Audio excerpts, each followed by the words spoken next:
Testing.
Rosie, you're also gonna put the candle out. You're gonna put the chalice out too. So okay, very good.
No, we're good.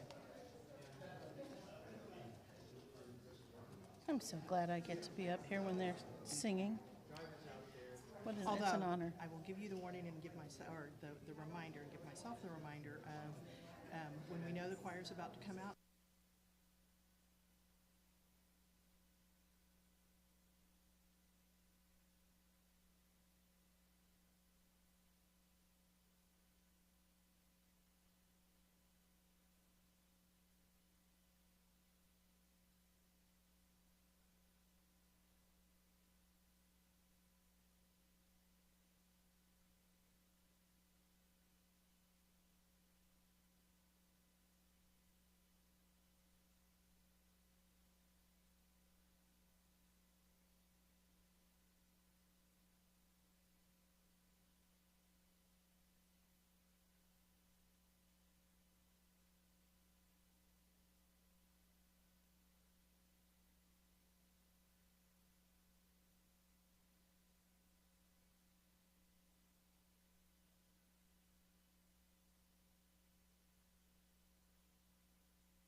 Good morning. I'm Reverend Joanna, and welcome home. So glad to see all of you, because you know you get extra points if you show up on a daylight savings time Sunday.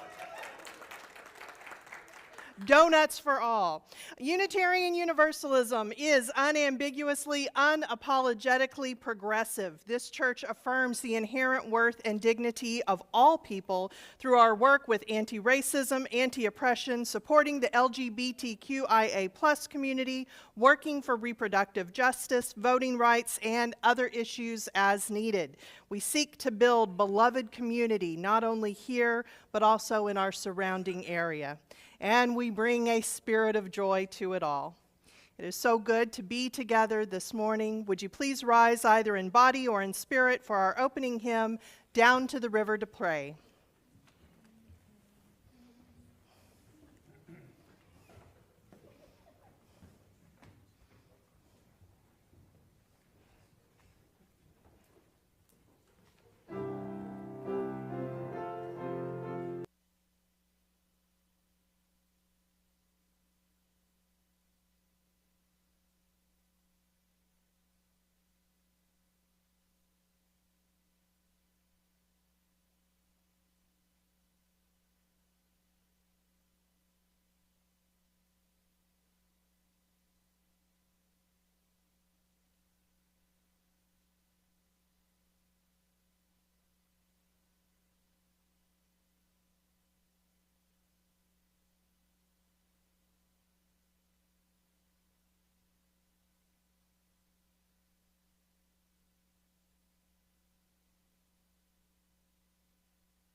Welcome to Live Oak Unitarian Universalist Church. My name is Linda McCullough, and one thing I love about Live Oak is the beautiful music that we are making.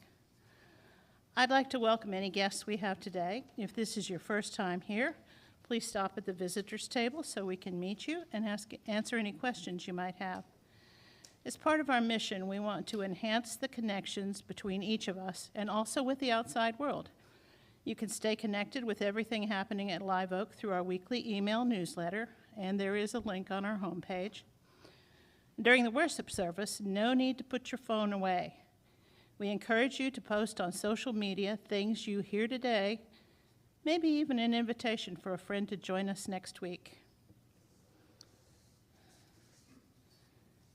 Today our chalice at Live Oak is being lit by Rosie Pittner. And now, here and at home, let us light our chalice with these words by the Reverend Steve Dick.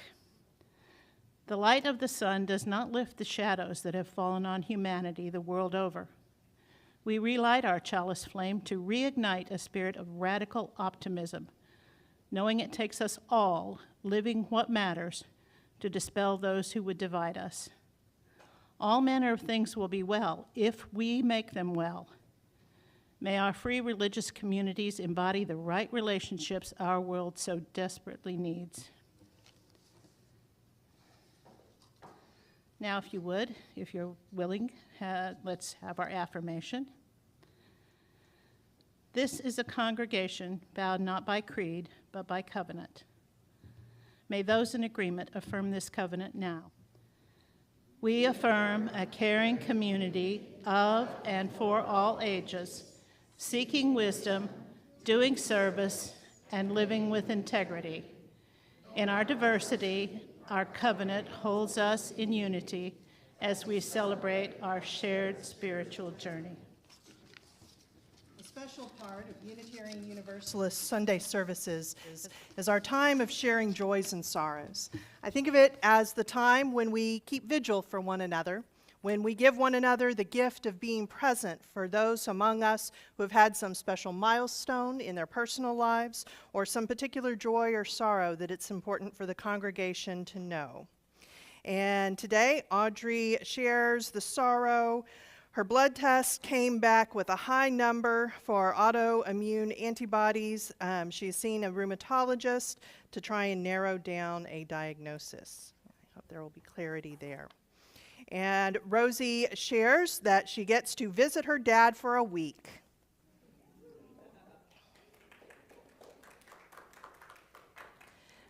Often what is heavy on our hearts are our own fears that we have fallen short. We know that we have left undone those things which we ought to have done, and we have done those things which we ought not to have done. May we have the courage to be honest with ourselves, the willingness to make amends, and the compassion to accept forgiveness from others and from ourselves, trusting in the assurance that imperfection is expected and love is the guiding and healing force with which we can align our lives.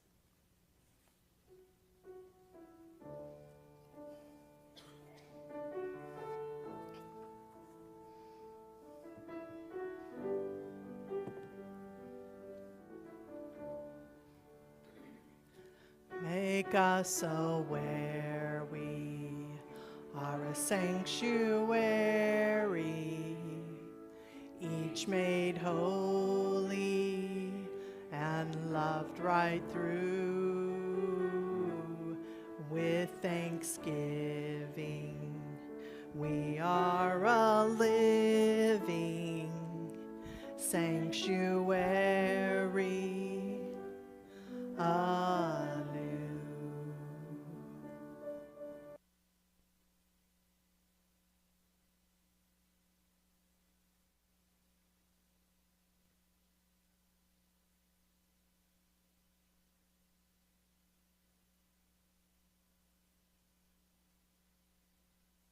Yes, there we go.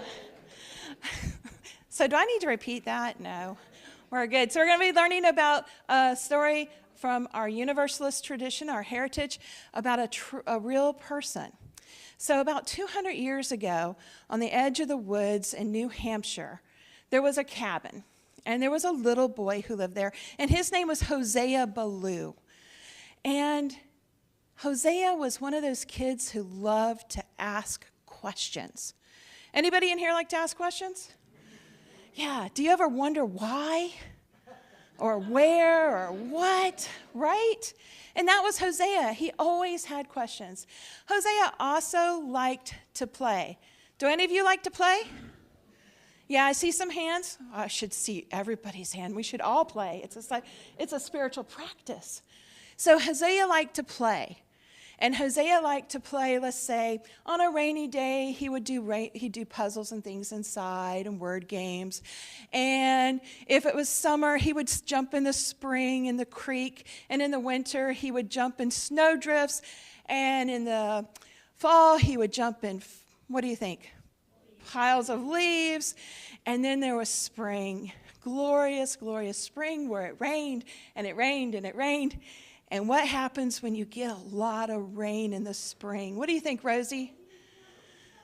You jump in puddles, and what might be in those puddles, do you think, if it's all mixed up with things? Mud, glorious, icky, gooey, oozy mud. That's the best. Anybody here ever played in a mud puddle? Yeah. Well, Hosea loved to do that. He built dams, he built houses, he would make mud pies, he would stomping it, especially when his 9 siblings were around. He liked to kind of jump harder than normal into the puddle. And he just loved it. He got really dirty, really, really dirty. And I don't know if you know this, but there were no washing machines 200 years ago. So his older sisters, who were responsible for doing the laundry, went to their father and said, Father, you've got to make Hosea stop playing in the mud. It is just too much work trying to scrub these clothes and get everybody clean. And then trying to get him clean, and then the clothes he got dirty from the other children. And the father said, I'll take care of it. Hosea, yes, Father. Hosea, you must try to stay clean. Why? Well, his father was one of the preachers at the Baptist church there in New Hampshire, and he said, because in our religion, we believe in following God's plan, we believe in doing good, and we believe in staying clean. And Hosea said, yes, Father, I'll do my best. And Hosea really did. His intent was to do really well. But you know, sometimes you got to go get the eggs from the chickens, and there might be a little mud. And you might need to go feed the pigs, and there might be a little mud. And then, well, if you get muddy, what does it matter if you get a little muddier, right? Maybe get a little bit more. So his sisters go back to their father, and after a few weeks of this, and say, Father, you have to make Hosea stop. He has to start trying to keep his clothes clean and keep everybody else clean. And Father said, I'll take care of it. Hosea, yes, Father. Hosea, you must try to stay clean. Are you mad at me? Well, I'm disappointed in you. Do you still love me? Oh, Hosea, of course I love you. Nothing you could ever do would make me stop loving you. Even if I get muddy, even if you get muddy, even if I get muddy all the way up to my eyebrows, even if you get muddy all the way up to your eyebrows, under my fingernails and between my toes, yes, Hosea, I will still love you. But you must try to do better. Hosea said, I will. Well, Hosea started growing up a little bit, and he kept his word, and he did his best to stay clean. And when he got to be a teenager, remember, he liked to ask questions? He asked his father, Father, why is it that in our faith we believe that only 1 in 1,000 people will go to heaven? And his father said, I don't know. And Hosea asked, why is it, well, let me ask you this. If I brought a creature into the world and I knew that their life was going to be miserable and it was going to be hard, and no matter what they did, they were going to be condemned to hell, would that be good or bad? And the father said, I don't know. And Hosea asked, would that make me a good person or a bad person? And his father said, I don't know. So Hosea decided he needed to figure this out. He started going to the Universalist church. He read the Bible. And he decided for himself that he didn't believe what his family believed. That he believed in universal salvation. That if God is our Father, then no matter what we do, we're loved. That no matter how dirty we get, we're loved. So he went to his father and he said, Father, I'm becoming a Universalist. And his father said, how can you do that? How can you do that? And Hosea said, because you told me. You taught me. And his father stood and looked at him and he goes, explain this. And he said, you told me as a child that no matter what I did, you may be disappointed in me, but you will always love me. And how can God be anything less than that? And with that, our story is told.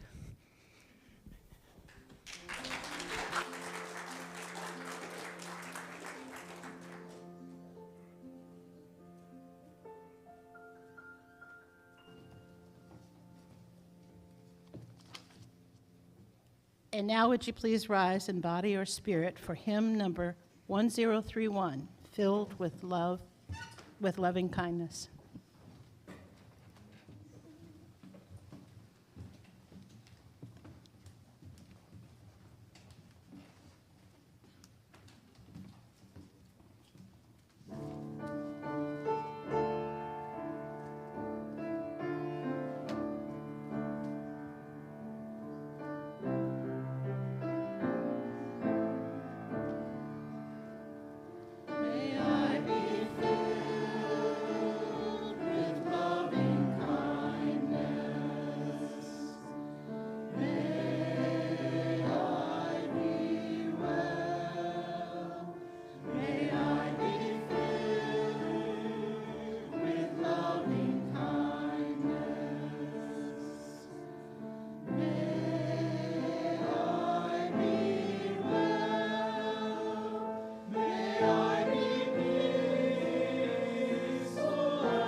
The readings today, I have two readings. The first is a treatise on atonement by Hosea Ballou in 1805.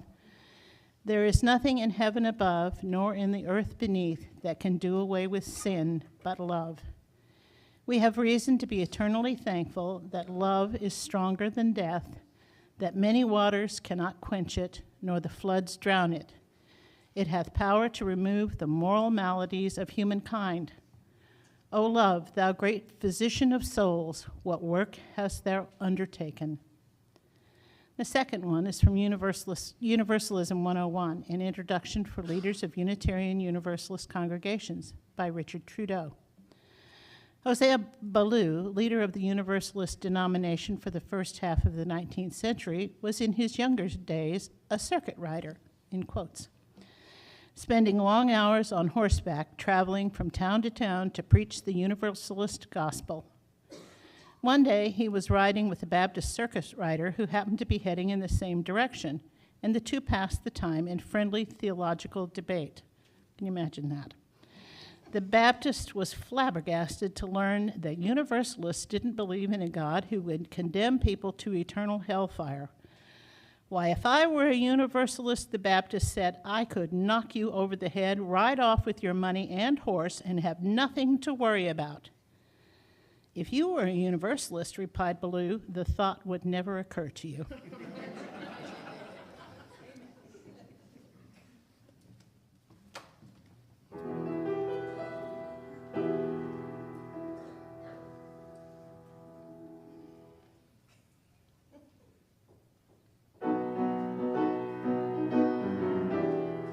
I ain't afraid of your going. I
I ain't afraid.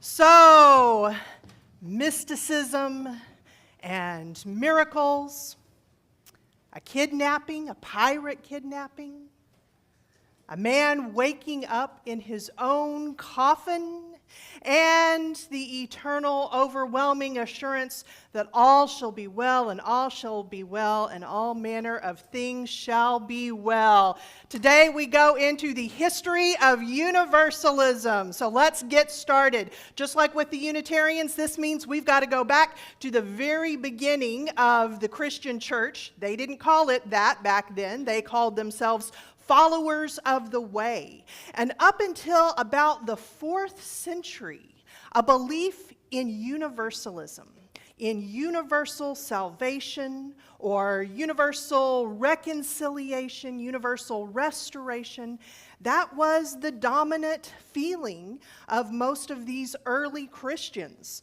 The respected early church fathers and mothers, especially Origen, they all held this belief. There were 6 schools of Christianity, and of those, 4 were explicitly in favor of universal salvation. So what changed? Well, a man who was not very good at Greek and was in dire need of a really good therapist to deal with his feelings of shame and self-loathing about his urges. He began becoming a theologian and writing down all of his thoughts. Augustine. Notably, one of the big influential things that he wrote was a book called City of God. In City of God, he developed, first of all, the idea of original sin, the idea that humans had inherited the sin of Adam and Eve, and as such, were born bad. We're born not worthy. And then onto that, he fleshed out the idea of an eternal hell, that these people who were not worthy, all of us deserved to go to, but some would be saved. he goes, if you read City of God, even today, he goes into great detail about hell, seeing it as a literal lake of fire. And he even talks about how, nope, you cannot even die. You will eternally be suffering in this hell. Well, this became the dominant belief system of the Roman Catholic Church. And, Augustine even said, I am aware that I now have to engage in a debate devoid of rancor. Those compassionate Christians, I'm pretty sure he was being a little sarcastic, who refuse to believe that the punishment of hell will be everlasting. And he especially set his sights on Origen, who had been, up until that point, extremely influential in the development of Christian theology. And then after this belief system became part of the Roman Catholic Church, any sort of universalist ideas, and there's a wide spectrum, we'll talk about that, became heresy, and you could be punished for it. You could be put to death, and some were. But this idea that God is a force of love was something that just remained for many people irresistible, especially for the mystics. Even in the Middle Ages, you had theologians, mystics, who grabbed onto this idea and would weave it into their writings in some way or another. You've probably heard some of these names, especially St. Julian of Norwich, right? That's the person who wrote, all shall be well, and all shall be well, and all manner of things shall be well. And what she was talking about was the ultimate end, that in the end, all would be saved, all would be restored to love. But it did remain a heresy, and so a lot of these thoughts were shared in not so clear ways or were simply hidden. And then, just like for the Unitarians, something was invented that changed everything.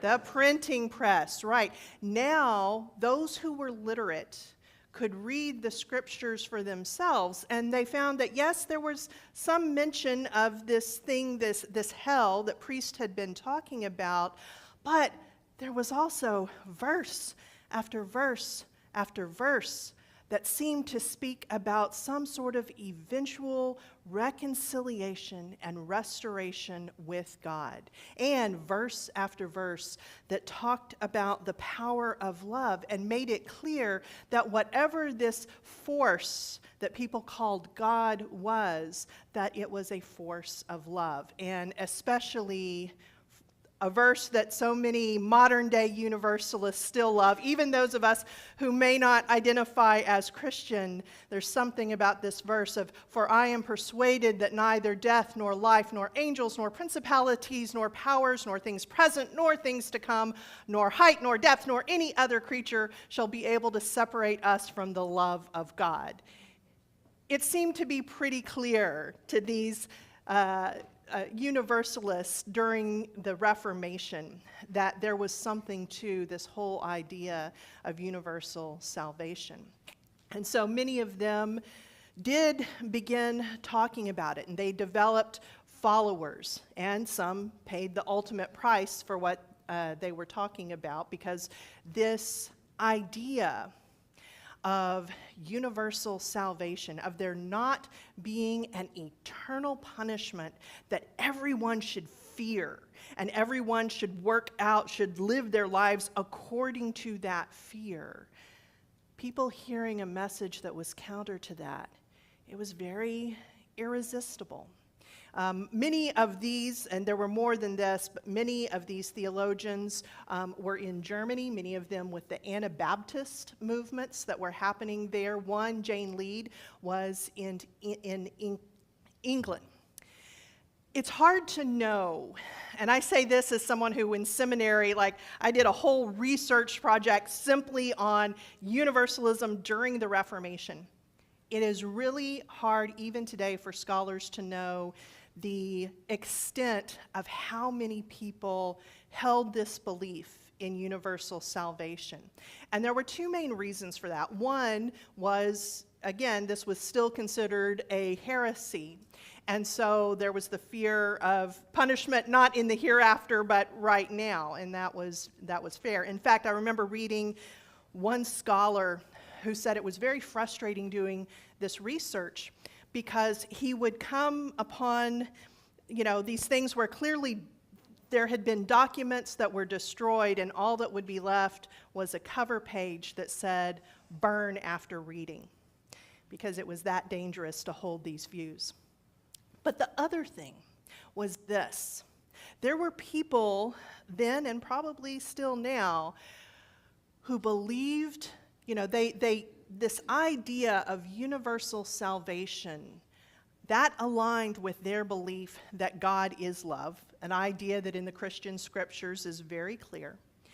But they felt that they couldn't share this message because then what would keep the masses in line?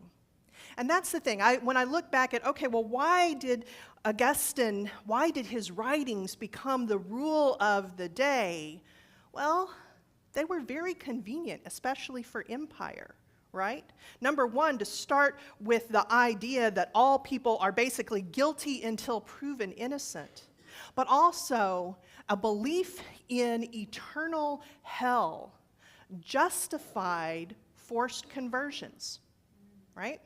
And we still hear echoes of this today. In fact, I apologize if I trigger anyone because you may have gone through something like this yourself. People then and now would do terrible, hateful things, and they would say, "I do this out of love because I am saving your soul." Right? Does that sound familiar? Look at all of the terrible anti-trans legislation. All of it has underneath it this sort of an idea. And yet, for all that, it remained an idea that people would just not let go of, especially Friedrich Schleiermacher. Isn't that a great name? Okay, say it with me, Schleiermacher. Schleiermacher. Friedrich Schleiermacher is not connected directly to what would become the movement of Universalism, but he believed and supported the idea of universal salvation. And the reason why he is important for us to know is he is considered to be the father of liberal theology, of being able to take reason and science, things like that, and combine it with religion. And for him, salvation was something that he arrived at through using logic, but also compassion. And his reasoning was this. He said, heaven couldn't be heaven if you knew that there were people in hell, right? That if you were in heaven and you knew that there were souls that would not be there, or souls that would be tortured endlessly, then heaven simply could not be heaven. So some of the people that came to Universalism were doing it through logic, others through scripture, others through their experiences. So over in England, you had, this was at the time of the start of Methodism. And the Wesley brothers are doing their thing, and one of their contemporaries in the Methodist movement was James Relly. And he continued reading scripture. He was hearing some of this stuff that was coming over from those Anabaptists, and he finally came to the conclusion that universal salvation was the truth. And he began preaching that. The Methodists that he was preaching to, many of them did not support that idea, so he had to go off and kind of have his own church. But he found people that were hungry for that message, and they became known as Relyites. And here's an interesting story, and we're going to pick up this one a little bit later down the line. So there was a man in England who was also part of the Methodist movement. There was also kind of, with George Whitefield, this evangelical movement that was happening, and his name was John Murray. And he had heard about what James Relly was writing about and talking about, and he knew that he was wrong. And so he went one day to have a conversation with a Rellyite, a little old lady who went to James Relly's church. And they sat down and they talked for hours. And at the end of their conversation, not only had she not changed her mind, she had changed his mind. And the moral of that story is little old ladies, like they're powerful, don't bet against them. Okay. We're going to go over now to what would become the United States, which is where Universalism as the religious movement that we came from really sprang up. And it's important, Jonathan Edwards, not a Universalist. It's important to know the context, because often what happens with religion, and this definitely happened with Unitarianism and Universalism, is that it is a reaction to something else, just as the Reformation was a reaction to the excesses and the bad theology of the Roman Catholic Church. And so Jonathan Edwards is over here, and he is, again, coming out of the Puritan tradition. He is preaching these fire and brimstone sermons, sinners in the hands of an angry God, and other messages where he is doubling down on the whole idea of hell and original sin. And there are people who are hearing this message, and this is terrifying them, right? Like young Hosea Ballou. And there's others that are saying, I don't think that this is the way. I mean, this, read it. This is just one quote among many. In hell, God manifests his being and perfections only in hatred and wrath, and hatred without love. The saints in glory will know concerning the damned in hell that God never loved them, but that he hates them, and that they will be forever hated of God. I mean, and yet, this is what started what is called the Great Awakening of religious fervor in what would become the United States. But there were some people who pushed back about that. One was George de Benneville. Okay, so let me tell you about, he was not a minister, he was a doctor, although he would wind up doing a lot of preaching. He had been in England, had offended the Catholic Church with some of his beliefs, narrowly escaped being martyred himself, went over to Germany with all of those Anabaptists and the German brethren. And first of all, let me back up. When he was 12 years old, so still in England, he was sent away to work on a ship in the Royal Navy because child labor laws, what are those? While he was there, the ship that he was on was taken over by pirates, by Muslim pirates. He was so impressed with how these pirates treated him, but also how they treat the love that they had for each other. And he wrote about this, about one particular situation where one of the sailors on board, one of the Muslim sailors, had been in an accident, and his friends gathered around him, praying and telling him how much they loved him, their tears falling into his wound, hoping that that would heal him. And he had this piercing moment of going, wait, I am the infidel, they are the Christians. Not literal Christians, but seeing the values that he had been raised in, living in them. And so that's what began opening his eyes to the idea that all people must be children of God, and as such that there would be wisdom in all of their religions, and that all would be saved. Now, fast forward about 20 years, he is with the German brethren, he's studying to become a doctor, he's learning about all of their religious ideas, these really new ideas, including, for some, universal salvation, and he gets sick. He gets terribly sick, runs a fever. They are having to force feed him little bits of food just to try and keep him alive. He goes into what they called at that time a trance.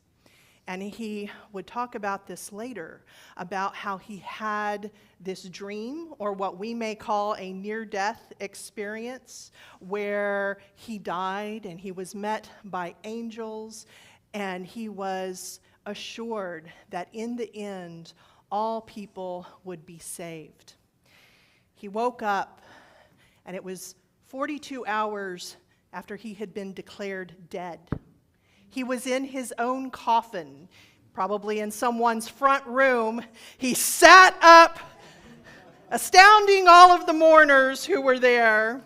And he says that the message that he took from all of that was that he was to preach the universal and everlasting gospel of boundless, universal love for the entire human race. And this probably had its effect on those followers who would come after him, right? To have this person who had been saved from death and had this amazing story to tell. In time, he came over to Pennsylvania, met up with some of the Germans there, and began preaching this message of universalism. So sometimes you'll hear our history simplified down to one person. There were multiple universalists that started universalism in this country. One of the others, remember how I talked about John Murray, who was converted by the little old lady? Okay. So he goes on, he begins in England preaching about universalism. He is ostracized by all of his peers at the time. His wife and his child die. He winds up being thrown into debtor's prison because he can't pay for the medical care that had been used on him. Boy, wouldn't it be nice if things were dramatically different now. But he leaves, he decides he is never going to be a preacher again. He comes over to the United States.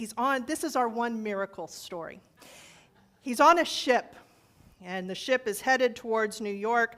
But it gets stopped on a sandbar outside of New Jersey. Now, years before, an illiterate farmer by the name of Thomas More, who quite possibly had run into George de Benneville at some point.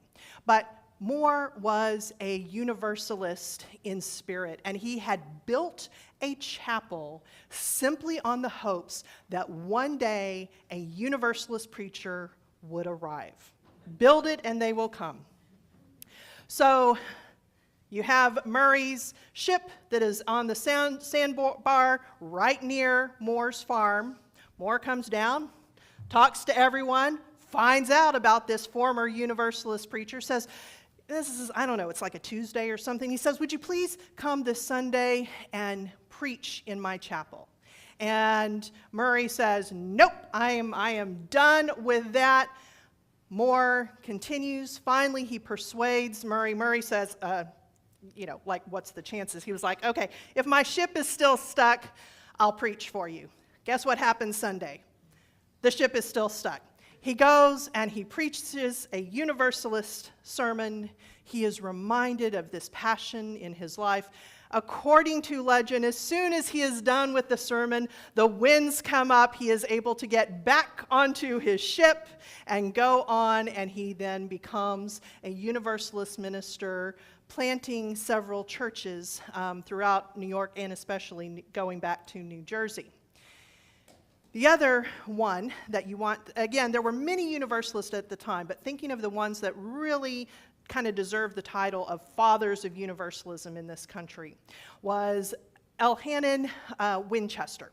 Now, unlike the others, he was actually born here, into that Puritan faith. And for him, he came to Universalism through being a scholar, through reading all of these books that were coming out, especially from England. And to him, it became clear that the gospel of universal salvation was the message that one should follow. And so he and Murray would be instrumental in gathering all the other Universalists together and becoming what would eventually become the Universalist Church of America. And at one of their early conventions, so you've been hearing the story of Hosea Ballou. At one of their early conventions, a young Hosea Ballou is there. He is up on the chancel with Winchester. He preaches a sermon. Winchester is so impressed, he grabs the Bible, shoves it into Hosea Ballou's chest, and commands him to go out and preach the gospel. And that was his ordination. Mine was not so quick. I wanted to make a quick note of this, and really sometime, I'm looking at our teaching elder over here, sometime we really need to teach them more about the women involved. So Judith Sargent, actually before she would marry John Murray, but even before she married him, she was very much a Universalist, and she deserves a lot of the credit for the faith development aspect of this new religion, writing a Universalist catechism in 1782. Okay, so Hosea Ballou writes this book, Treatise on Atonement. And this is the book that really kind of breaks down what universalism means. Very popular book, very influential. A lot of people are reading it. And I would say the book, considering that it's from the 1800s, it's still extremely readable today. The stories, like the story that Chris was telling you about the muddy children, that's one of the metaphors that he uses in this book. And it's going to be a metaphor that he will continue to come back to, because now we arrive at the Restoration controversy. Okay, so the Universalism is now a formal denomination. Remember how I talked about how Universalism is actually a pretty wide spectrum of belief? Well, it all comes to a head because there are two main camps. One camp are the Restorationists. These are the ones, and this had to be honest, this was more in line with historical Universalism. What they pushed back at was the idea of an eternal hell.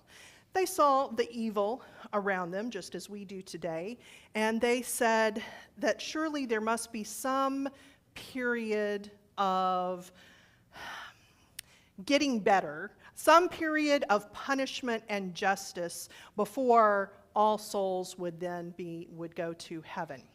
Then you had Hosea Ballou and the ultra-universalists who said, nope, not at all. As soon as you die, you are saved. Everyone. They didn't have a Hitler back then, but he absolutely would have been, yes, even Hitler. And so this caused a big rift. And so going back to that muddy children's story, this was one of the justifications. You know, Hosea Ballou was trying to appeal to logic, and he said, if you clean your muddy child, are you cleaning your child in order to love them? Or are you cleaning them because you love them? And so he felt that simply by dying, that there was no need for a punishment, that you would be restored to the holy being that you always should have been. But this rift was huge. We lost many Universalists during this time because they went over to the Unitarian side, because this idea of complete universalism, they just couldn't take that step. So I would say after the church service, have some conversations. Which would you be? You know, even if you only believe in this in terms of like a metaphor today, which would you be? Would you be a restorationist or an ultra-universalist? By the way, the restorationist would call the ultra-universalist, and it was a slur, the Death and Glory Brigade, which sounds pretty cool. I actually have a t-shirt that says Death and Glory. Okay, I want to talk very quickly about the missionary movement that arrived in Universalism. Because these Universalists, it wasn't about converting people to save their lives. It was about putting out the message that people did not have to be afraid of hell. And so one of these, you will be hearing more about him because I'm going to be going and visiting his grave and going over to UT to read his journal. It looks like this person was the first Universalist minister in Texas. Marmaduke Gardner had 19 kids, came over to Williamson County, along with another one, and planted a church here. And I did read one thing in the Universalist Minister, which was kind of like the Universalist newspaper of its day, that said, that Brother Gardner is doing good work in a land that is very inhospitable to Universalism. It still is, brother. It still is. Then you had Mary and James Billings, who came to Texas, and they actually had an institutional bent. They were able to start like the Universalist Convention of Texas. And for a while, we had Universalist churches all over Texas.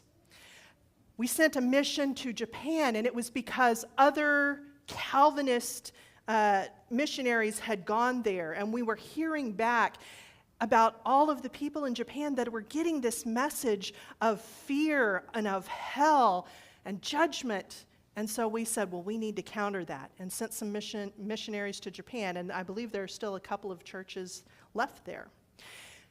Quillen Shin went all over the United States, starting up congregations, coming into the West. And in the West, this was such a powerful message because people had been told that they were going to hell, and their children who couldn't be baptized were going to hell.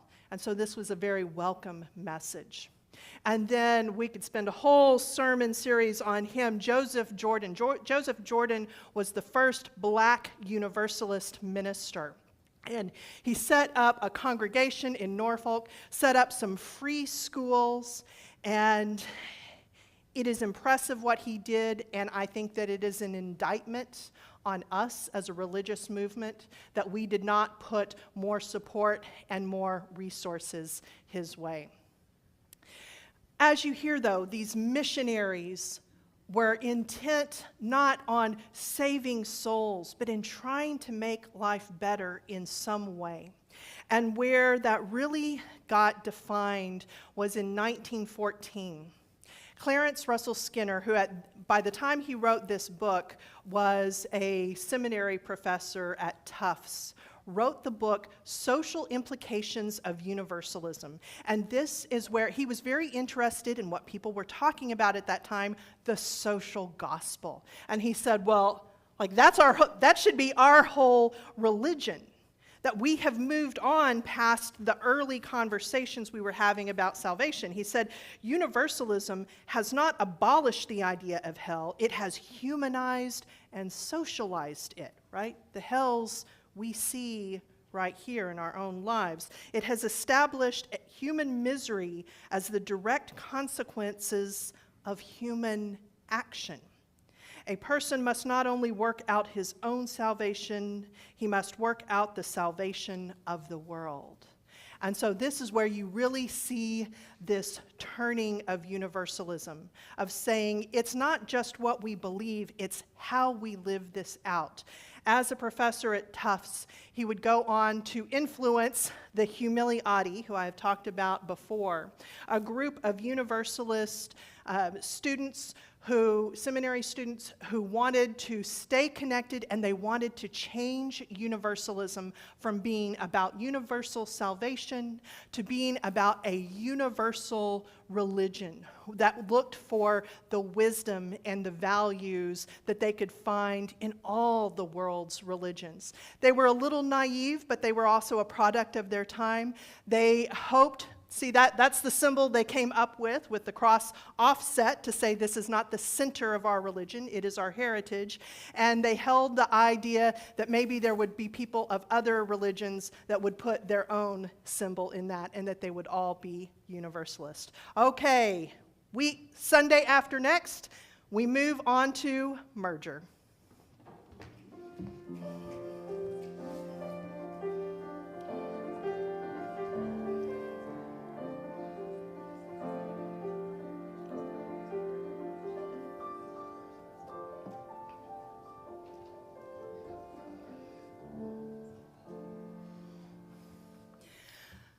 I invite you now to take a deep breath. Close your eyes if you feel you can do that without falling asleep again. That one lost hour, man. The poet Carl Sandburg, I don't know if you know this, was a Universalist. And this is the last stanza of his long poem, Time Sweep, that really captures the spirit of Universalism. There is only one horse on the earth, and his name is all horses. There is only one bird in the air, and his name is all wings. There is only one fish in the sea, and his name is all fins. There is only one man in the world, and his name is all men.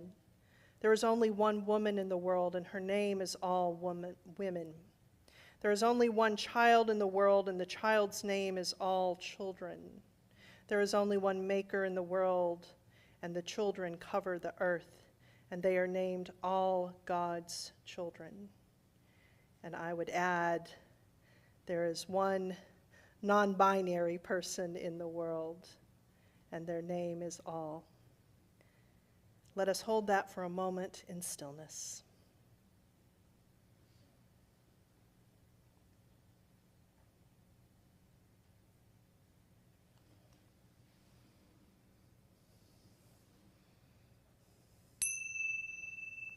Amen, and blessed be.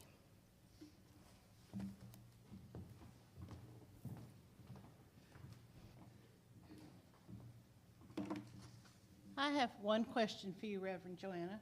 Yes. When you go study, Reverend Gardner, would you please find out how many women birthed those 19 children? Everyone in here who's given birth wants to know. Birthed those 19 children. Oh.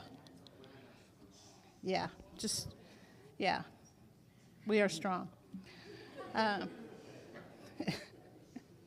We are the tradition of the Free Church. Our church and our community outreach are supported not from an outside source, but from within. Generosity, therefore, is one of the spiritual values we recognize as central to our personal and our institutional well-being. We share what is offered every week with an organization that upholds our Unitarian Universalist values. This month, we are helping to empower the dream of Hill Country Community Ministries. May an offering be received in gratitude and love, and my dear husband will come up and tell you more about Hill Country Community Ministries.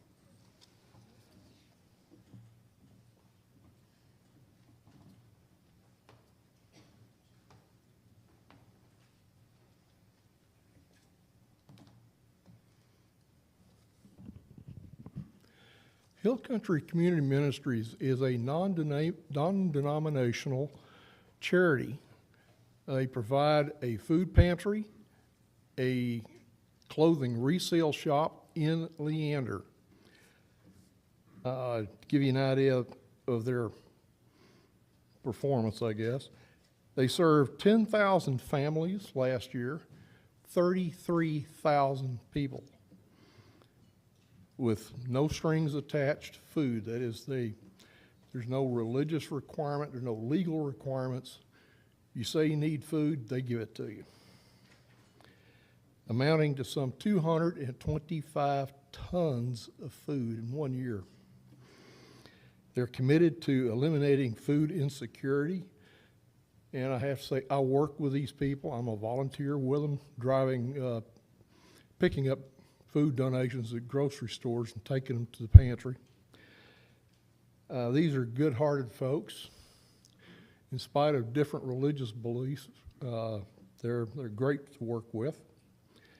We have supported them financially with our Save the Plate and at least one grant from the Outreach Endowment Fund for a freezer, which I see every week when I work up there. They also provide free food for all at 9 locations scattered around northwest Travis County and southwest Williamson County, where they bring the food to the communities. We do it here on, I think it's third Friday every month. Always looking for volunteers. We help unload the truck and help pass out the food. Donations from folks here at Live Oak last year amounted to 1,435 pounds of food and personal items. It's a very worthy organization, and we need to support it. Thank you. And since I went a little over my time, we are going to have our invitation to faith development, and then we will take the collection during our final hymn. So I'll be quick. Today we're going to continue our postcard blitz for anti-trans legislation. You'll find postcards all throughout the fellowship hall. Please, and all the notes on how to do it is on the whiteboard in there.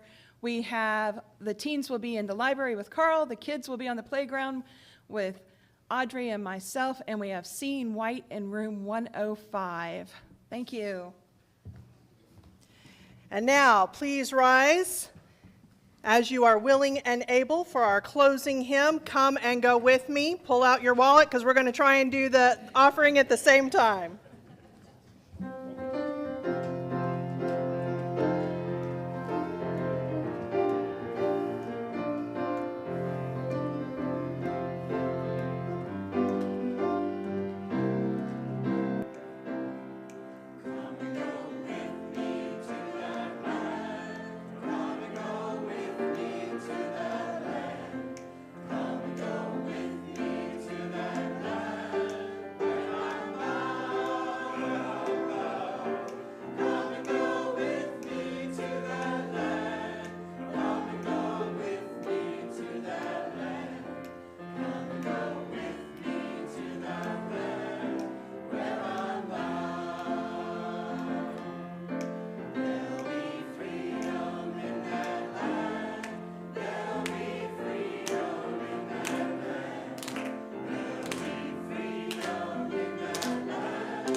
The big message of Universalism is that love wins. Always, love wins. May you know joy beyond measure. May you distribute love extravagantly, ever assured that even on hard days, life is a blessing.